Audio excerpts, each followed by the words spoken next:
I'm a 36-year-old woman with a husband, Tom, and 3 children. Kate, 10 years old, Mary, 8 years old, and William, 5 years old. Since my youngest was born, I haven't had any time away to myself. I haven't had a night out, a girls' trip, or even just one afternoon to watch a movie and drink some wine. Before anyone comments, I don't want to do these things all the time. I know I have a responsibility to my kids. I just think it would be nice to take a break a few times a year, maybe. Because of this, one of my friends, Penny, asked me to come away on a girls' trip with our college friends to the beach for 7 days. Obviously, I was skeptical, since I don't want to leave my kids alone, and I also don't want to force Tom to do everything himself for that long, but she eventually persuaded me. I asked Tom about this, and he said I should go. He would handle everything around the house. He didn't seem worried at all, so eventually my worries faded too. I got very into the idea of a stress-free trip, so before I left, I told him to only call me for emergencies. He agreed. But once I left and I was having a good time with my girls, Tom began calling me at least 7 to 8 times a day with the littlest things. Things like, "Oh, Kate can't find her hairbrush, where is it?" Or, "Oh, where's the salt and pepper?" Or, "What's the name of William's kindergarten teacher again?" This went on for 3 days. I kept reminding him he agreed to only call for emergencies, but he always brushed it off. Eventually, I got so sick of his calls because Tom promised me a stress-free trip, so I decided to just turn off my phone.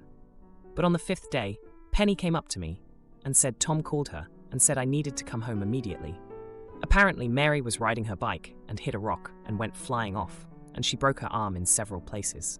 Of course, I cut the trip short and came right back home. But when I got home, Tom was very cold and rude to me. I thought it was just because of the stress of Mary's injury, but it kept going on for days. Eventually, I just asked him straight out what was wrong, and he blew up at me. He said that I abandoned our kids by refusing to answer my phone, and I broke my promise by not immediately responding when it was an actual emergency. He said I don't get to stop being a mother just because of a dumb vacation. I tried to defend myself and said he kept calling me over the tiniest inconveniences and interrupting the trip. Besides, he said he had everything handled. Tom responded that it could have been an emergency every time he called, so it's my job to pick up. But I said this was exactly like the boy who cried wolf, and he said that was ridiculous. My friends are all on my side, but Tom is still not really speaking to me. So I just like other opinions on if I was wrong here. Now, for a few comments before the update. Comment 1. It's pathetic how little your husband knows about how to run a household he is supposed to be part of. He called for salt and pepper.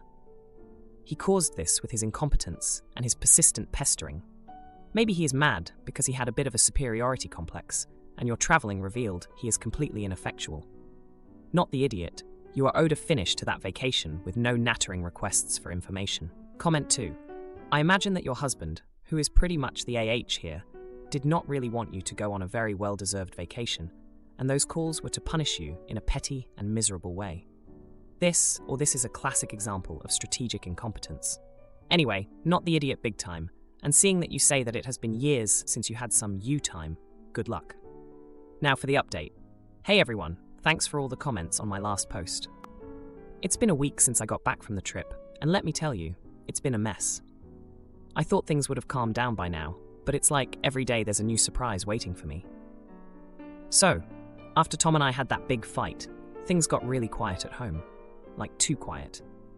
Tom was doing all the house stuff and taking care of the kids, but he barely said 2 words to me. I tried to talk to him, but he just shut me down every time. It was like he built this wall and I couldn't get through. Then, 2 days after I got back, Kate came to me and said she missed me a lot when I was gone. She told me she was scared when Mary got hurt and she wished I was there. That hit me hard, guys. I felt so guilty, like maybe I did mess up by turning off my phone. But at the same time, Tom was calling me for every little thing, so what was I supposed to do? The next day, I noticed Tom was acting a bit weird around his phone. He kept getting texts, and he would quickly turn the screen away if I came close. My mind started racing with all sorts of thoughts. Was he talking to someone about me? Was he planning something? I didn't want to snoop, but it was driving me crazy not knowing. On Thursday, I picked up William from kindergarten, and his teacher pulled me aside. She said William had been acting out in class, and when she asked him why, he said he was upset because Mommy didn't want to come home. That broke my heart. I didn't realize how much my being away would affect him. I decided I needed to fix things with Tom. I waited for him to come to bed that night, and I just poured my heart out. I told him I was sorry for turning off my phone, and that I didn't mean to make him feel like he was alone in taking care of everything. I said I understood why he was upset, and that I wanted us to work through it together. Tom didn't say anything for a long time. Then, he told me he was sorry too. He said he overreacted with the calls, and that he should have respected my need for a break. But then, he dropped a bombshell. He said the reason he was so cold when I got back was because he felt like I didn't trust him to handle things. And the texts? They were from his sister, who was giving him advice on how to talk to me about everything. We talked for hours that night. It was like we finally got everything out in the open. But it wasn't all good news. Tom said he needed some time to himself to think things through. He asked if he could go stay with his brother for a few days. I didn't want him to go, but I knew I had to let him. It's been 2 days since Tom left, and it's been tough. The kids keep asking when Daddy's coming home, and I don't know what to tell them. I'm trying to keep things normal for them, but it's hard when I'm feeling so mixed up inside. I've been talking to Penny and my other friends, and they've been a big help. They keep telling me that Tom and I will get through this, that we just need some time. I want to believe them, but there's this little voice in my head that keeps asking, what if we don't? So, that's where I'm at right now. Tom's still at his brother's, and I'm here trying to keep it together for the kids. I'm hoping we can sit down and talk when he gets back and really start to work things out. But for now, I'm just taking it one day at a time. Now for the comments. Comment 1. Hey, it sounds like communication broke down big time here. It's good you apologized, but maybe consider family counseling. It can help with Tom's trust issues and the kids' feelings. Plus, it's a safe space for everyone to express themselves. Worth a shot to mend things, right? Comment 2. Well, isn't this a regular soap opera? Look, Tom's doing the brooding Batman routine, but you're not exactly the villain here. Keep those kiddos busy. Maybe start a DIY project or a family game night. Keep it light and fun until Dad's done sulking. Good luck. Now, for the next story. I, 28-year-old female, have always been incredibly close with my sister, 30-year-old female, who we'll call Sam. Since we were kids, we always hung out together, shared friends groups, hobbies, interests, and genuinely liked being around each other. However, she recently got a new girlfriend, 29-year-old female, Trisha, and our dynamic has changed. I don't care for Trisha at all. She's not really rude or unpleasant, but I just don't vibe with her and think she's a bit annoying. I've expressed this to Sam, which resulted in one of our biggest arguments to date. I understand that my opinion doesn't matter in their relationship, but I just don't enjoy being around Trisha. So Sam and I have seen each other less and less, and have been getting into more and more arguments. I recently moved halfway across the country for my job, and Sam asked if she can come and visit. I excitedly said yes, as I wanted to show her all the new hiking spots by me, and I genuinely wanted to have sister time again. However, she then asked if Trisha could come along as well.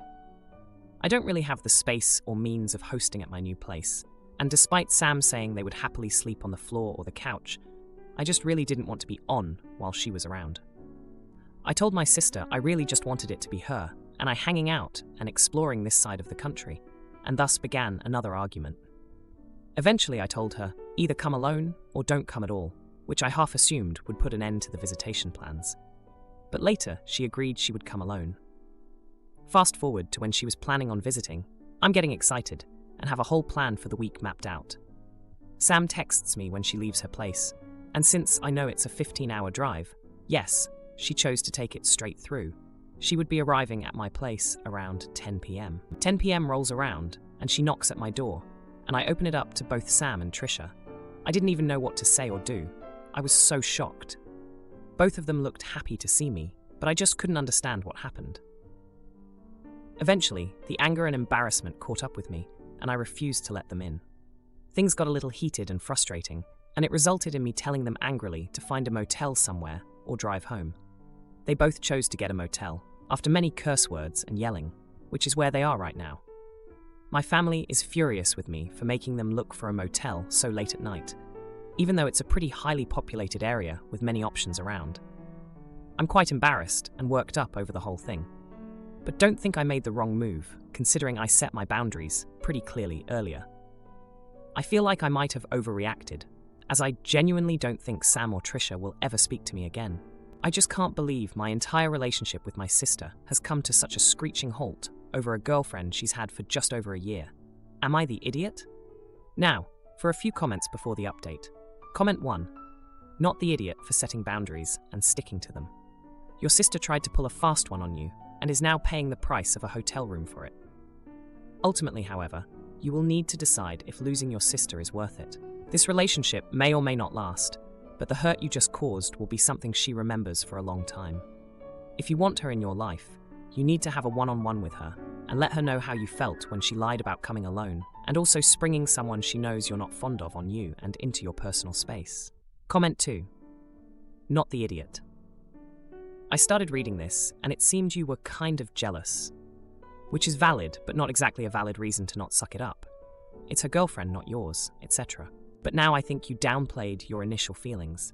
It's not, we don't vibe together. You must have smelled something off with her and/or her relationship with your sister. It is not normal for someone around 29 years old to impose herself like this, and definitely not normal for your sister. Yes, you made it big, but it seems this needed to be addressed. Now, for the update. A lot has happened since I last talked about my sister Sam and her girlfriend Trisha showing up at my doorstep unannounced. It's been a roller coaster, and I'm still trying to wrap my head around it all. The day after the motel incident, I woke up to a bunch of missed calls from Sam. I was still mad, but I figured I should at least hear her out. So, I called her back, and she was crying. She said she was sorry for surprising me with Trisha, but she had something important to tell me and didn't know how to do it over the phone. I was confused, but agreed to meet them for breakfast. We met at a diner, and the tension was thick. Sam was fidgety, and Trisha was quiet, which was unusual for her. Sam finally blurted out that she was pregnant. My jaw dropped. I couldn't believe it. I was going to be an aunt. But then, the twist, she said Trisha wasn't just her girlfriend. She was also the biological mother of the baby. They had gone through a fertility clinic, and Trisha had carried the baby for the first trimester before they transferred the embryo to Sam. I was stunned. I didn't even know that was possible. I was still processing this news when Sam dropped another bombshell. She said the reason they wanted to visit was that they were planning to move closer to me. They wanted to be a family, and they wanted me to be a part of their child's life. I didn't know what to say. I was hurt that they hadn't told me sooner, but I also felt guilty for how I had treated them. We spent the rest of the day talking, this linked. And I apologized for my reaction the night before. They forgave me, and we started making plans for their move. I was excited to have my sister closer and to be involved in my future niece or nephew's life. But then, things took another turn. The next day, Sam called me, and she was hysterical. Trisha had been in a car accident. She was okay, but the baby didn't make it. My heart broke for them. I rushed to the hospital, and we spent the night crying together. It felt like the world had stopped. The following days were a blur. We were all grieving, and I was doing my best to support Sam and Trisha. But then, I started noticing something odd. Trisha was getting a lot of texts, and she would quickly turn her phone away if I or Sam came close. I didn't want to think anything of it, but it was hard to ignore. Yesterday, Sam confronted Trisha about it. It turns out Trisha had been texting her ex. She said it was nothing, just someone to talk to, but Sam was devastated. They had a huge fight, and Trisha left.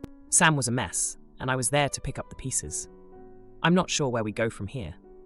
Sam is talking about staying here with me for a while, and I'm all for it. I want to help her through this. But I can't help but feel like there's more to the story with Trisha. I guess only time will tell. Right now, I'm just focused on being there for my sister. We've been through a lot, and I know we'll get through this too. But it's hard not to feel like everything is hanging by a thread. I just hope we can find our way back to each other and rebuild our relationship. It's been a tough few days, and I'm just taking it one step at a time. Now, for the comments. Comment 1. Hey, I'm really sorry for what you're going through. It's tough, but you're doing the right thing by being there for Sam. Maybe suggest some grief counseling for both of you. It could help navigate these rough waters and mend your relationship with Sam. Comment 2. Have you talked to Sam about the texting? It's important to communicate. Maybe there's more to the story. It's a difficult time, and emotions are high.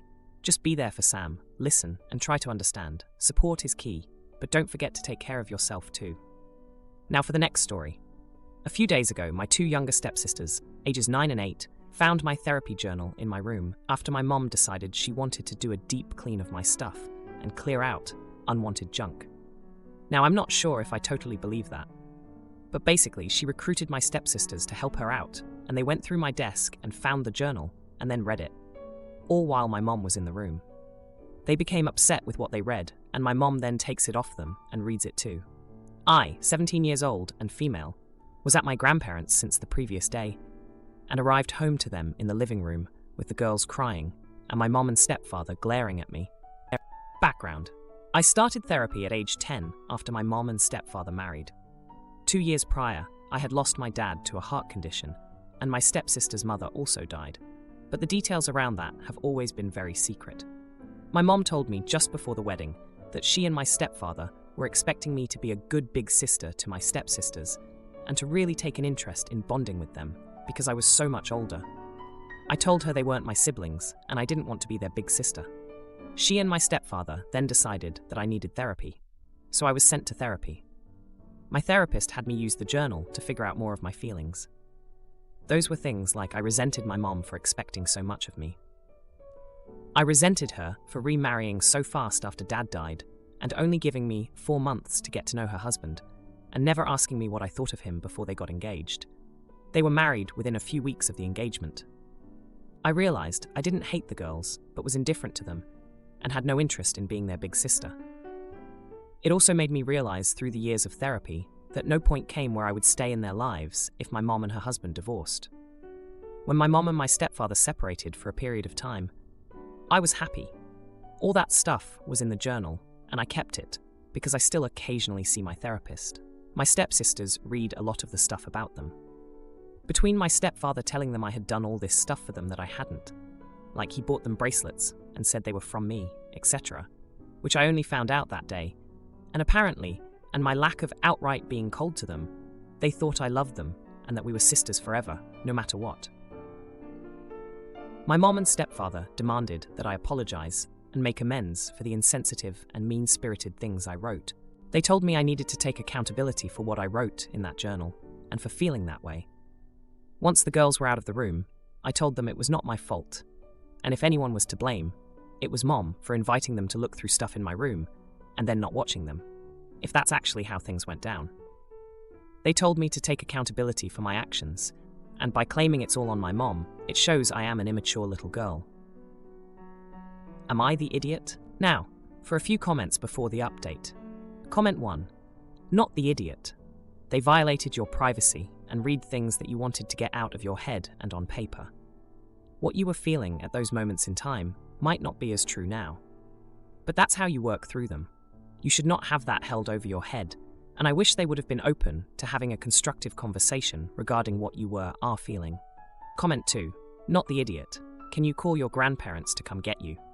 You have nothing to take accountability for. Your mother violated your privacy on purpose and did this. You have done nothing to apologize for. They are upset that you aren't fitting the image they have created in their heads. If you feel safe enough, I might ask them why they can't accept reality. Now, for the update. So, it's been a month since the whole journal fiasco, and let me tell you, things have been a roller coaster. After that day, I was grounded for a week, which meant no phone, no going out, nothing. It was like I was being punished for having feelings. But during that week, I had a lot of time to think. I decided to talk to my therapist about everything, and she was really supportive. She suggested that I try to have a conversation with my mom and stepdad about boundaries and privacy. So I planned out what I wanted to say, making sure to stay calm and not let my emotions take over. The talk actually went better than I expected. My mom seemed to understand where I was coming from, and she even apologized for not respecting my privacy. My stepdad, on the other hand, was harder to read. He just nodded along, but didn't say much.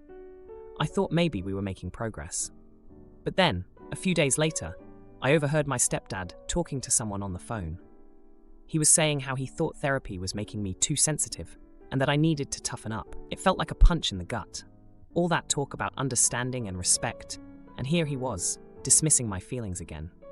Meanwhile, my stepsisters were still upset with me. They wouldn't talk to me or even look at me. I tried to explain to them that the journal was private and that my feelings were complicated, but they were too young to understand.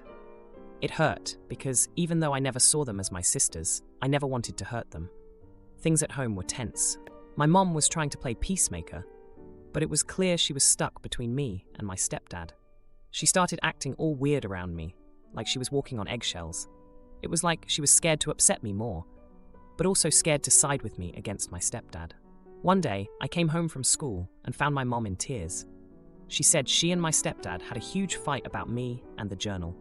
He wanted me to apologize to my stepsisters again, in front of the whole family, and promise to be a better sister. My mom thought that was too much and stood up for me, saying I had a right to my feelings. That night, my stepdad didn't come home. My mom said he was staying with a friend to cool off. I felt guilty, like I was the reason for their fight, but also angry that he couldn't just let it go. A week went by, and my stepdad finally came home. It was awkward, but he was being overly nice to me, which felt fake. He even bought me a new journal, saying he hoped I could start fresh. I didn't know what to make of it. Then, the biggest twist happened. My stepsisters came into my room one night, both crying. They said they missed me, and that they didn't understand why I didn't want to be their sister. It broke my heart to see them like that. I realized that even though I didn't ask for this family, these girls were a part of my life, and I couldn't just ignore their feelings. So I did something I never thought I would. I hugged them, and we all cried together. I told them I was sorry for the things they read in the journal, that it was complicated, but that I cared about them. It wasn't a perfect moment, but it was a start. Since then, things have been okay. My stepdad and I are civil, but there's still this tension between us. My mom is relieved that the house is somewhat peaceful again. And my stepsisters, well, they're trying to be nicer to me, and I'm trying to be more open to them. It's not the happy family picture everyone wants, but it's real, and maybe, just maybe, we can build something from here. But for now, I'm just taking it one day at a time. Now for the comments. Comment 1. Been there with the journal drama. My stepbrother read mine once, and it was chaos.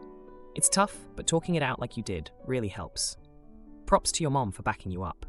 It's never easy when families blend, but sounds like you're handling it with maturity. Comment 2. I suggest family counseling. It helped us when my parents remarried. It's a safe space to air grievances and learn how to communicate. Your stepdad might be more receptive with a neutral third party. And it's great you're seeing a therapist. Keep that up. It's a game changer for personal growth.